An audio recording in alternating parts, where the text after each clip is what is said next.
I first heard about you through Jesse Isler's book, Living with a SEAL. And he came on to talk about his experience, and he actually didn't mention your name because you didn't want to be known a few years ago. But now you're wanting to be known, and you're putting your message out everywhere. And I'm just curious, quickly, why did you want to not be known then, but now you do want to have your message out there? Well, when Jesse wrote that book, Living with a SEAL, I was about 2 or 3 weeks from getting out of the military. So, being a SEAL, I didn't want to be mentioned David Goggins in this book.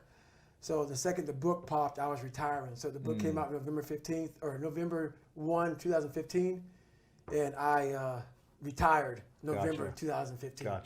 So that's why. That's the biggest reason why. And when did you start putting yourself out there, doing interviews and talking about your message? And you got on social media and started sharing videos. When did you decide to do that? Well, I've been talking to people for several years, and I wasn't really big on, like my mindset is very different than most people. It's a mindset of, I don't want to be known too much. I don't want too many looky-loos in my life, because that's where I gained my strength. I gained my strength from a place of quiet. And the more I got my story out there, the more I realized it no longer be David Goggins, the quiet man. It'd be David Goggins, the guy that's on Instagram, answering this, answering that, because I'm also a guy that's always about, if someone reaches out to me, I'm not going to sit back and say, oh, whatever. I'm going to reach back to you. So it's going to take time out of me trying to gain strength and me trying to get ready to go. So that was a big deterrent for me to get on Instagram and all that stuff. I'm not big on social media anyway. But then I realized that God put me in a very interesting spot of life where he made hell my teacher. He made hell my teacher. And a lot of people don't understand that. So I'm trying to give people a different thought process of life where failure, hell, disappointment, discomfort is a great learning tool. And many people don't understand that. And a lot of people won't even understand this interview when we get done with it. But it's these few moments in life that you have. Like for me, I always talk about it. Rocky 1, round 14. That 2-minute and 13-second clip of Rocky getting up when Apollo knocked him down. That one clip, when I was going through a very bad time in my life, I saw what I wanted to be. And it wasn't a guy that won. It wasn't a guy that won everything he did. It was a guy that kept getting up after being knocked down. So I realized if that 2 minutes and 13 seconds changed my life, so I saw something that I needed to be in the world I was living in. Maybe my story will give someone the 2 minutes and 13 seconds they need to change their life. Millions of people live in a very comfortable place. That's fine.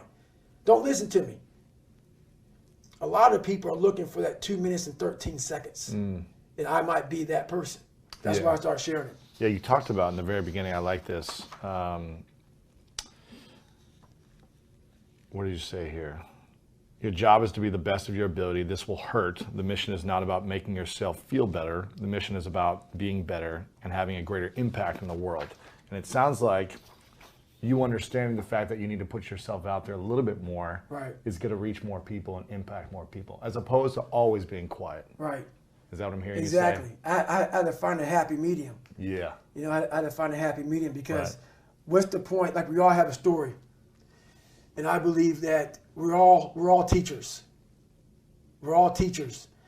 And if you don't learn something and give back like what you learned, what's the point of living? And you're wasting. Yeah, you're wasting. You have all this knowledge of what you learned.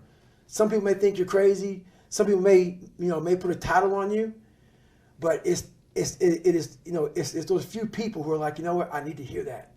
So you have to put yourself out there. So was there an awakening for you in the last few years that said, okay, I'm not doing this enough. I'm putting myself out there. I'm not telling my story. I'm wasting certain aspects of my life by not giving that message out? There were a lot of emails that came in to me, and I didn't realize, when you live your life, you don't know what it's doing to people because it's my life. I didn't know my life was as bad as it was because it's my life. It's what I went through. I think it's like the norm. It's the norm. Yeah. That's what I did, man. But when I started getting these emails from people saying, hey, you know what? You changed my life. That part changed my life. That part of your story changed my life. And because I have so many different parts of my life that so many people resonate with different spots. Maybe it's the obese part. Maybe it's the bullying part. Maybe it's the learning disability part. Maybe it's the abusive parent part. Whatever it may be. Right.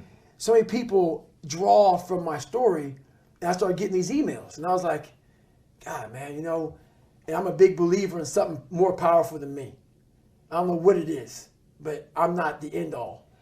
So I was like, I got to start doing more. If I'm touching these people's lives, Right, a few people here and there. right, Yeah. maybe I need to go out here and do some.